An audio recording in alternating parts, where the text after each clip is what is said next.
Hello dear students, जैसा कि आप लोग देख पा रहे हैं, आज जो हमारा जो टॉपिक है वो है electric field due to an infinite uniformly charged conducting sphere. हमने पिछले वीडियो के अंदर नॉन कंडक्टिंग शीट पे बात की थी। अब हम कंडक्टिंग शीट के ऊपर बात करेंगे। तो इसको हम किस प्रकार समझेंगे? तो सबसे फर्स्ट हम ए बी सी डी एक कंडक्टिंग शीट लेने वाले हैं। देखें, जिस प्रकार मैं यहाँ बना रहा हूँ, इस प्रकार हम एक कंडक्टिंग शीट कंसिडर करेंगे यहाँ पे। ठीक है, और ये एक कंडक्टर है, इसीलिए इस सरफेस के ऊपर चार्ज का क्या होगा, यहाँ पे डिस्ट्रीब्यूशन होगा। ठीक है, ये आपको ध्यान रखना है। तो कुल मिला के इस प्रकार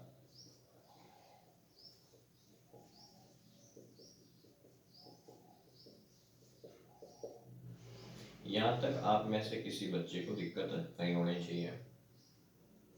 इसके बाद हम क्या करते हैं, एक गाउशियन सरफेस इमेजिन करते हैं इसके ऊपर यहाँ पे, उसके रूल के अकॉर्डिंग। तो हम एक सिलेंड्रिकल शेप कंसिडर कर सकते हैं जो इसके बाहर ना जाते हुए इसके अंदर ही रहे, यहीं से स्टार्ट होगा यूं इस प्रकार। ठीक है, और इसी सिलेंड्रिकल जो शेप है, जो सरफेस है, जो हमने यहाँ पे अभी लिया है, उसके तीन पार्ट हैं। कितने पार्ट्स हैं यहाँ पे? थ्री पार्ट्स, S1, S2 और S3। ठीक, there are three parts of cylindrical shape। फिर इसके बाद में हम क्या करेंगे, किसी भी चार्ज शीट है उसके अंदर जो इलेक्ट्रिक फील्ड होता है, जो चार्ज होता है, वो कितना होता है?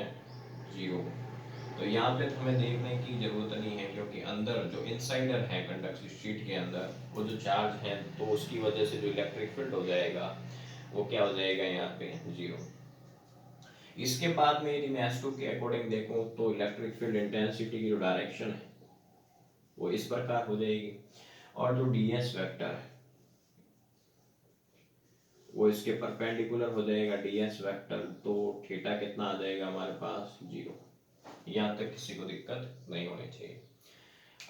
अब इसके बाद में मैं यहाँ पर थर्ड सरफेस पे लूँ, तो वापस इसकी जो डायरेक्शन है वो यूं रहेगी, ई वेक्टर की।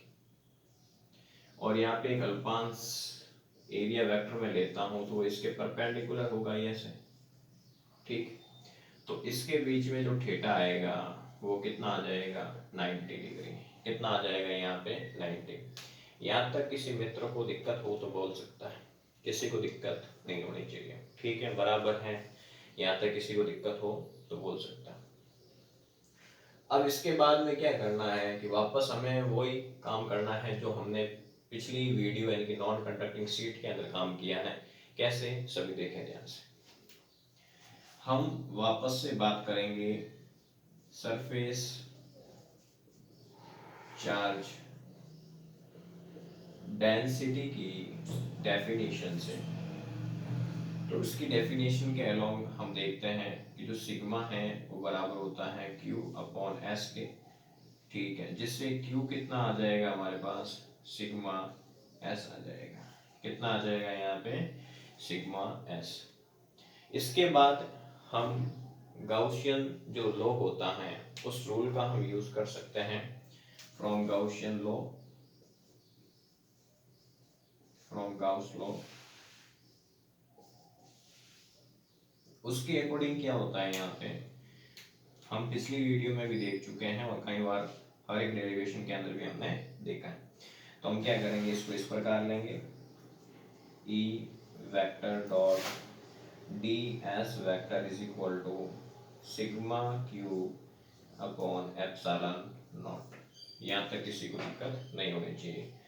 अब क्या है कि इसके भी कितने पार्ट्स हैं? थ्री पार्ट्स हैं। तो हमें इसको किस प्रकार लिखना होता है, हम इंटीग्रेशन करके इनको ऐड करेंगे। आपको पता है, मैं ऑलरेडी बता चुका हूँ, ध्यान रखिएगा। मैं इस स्टेप को लूंगा अभी।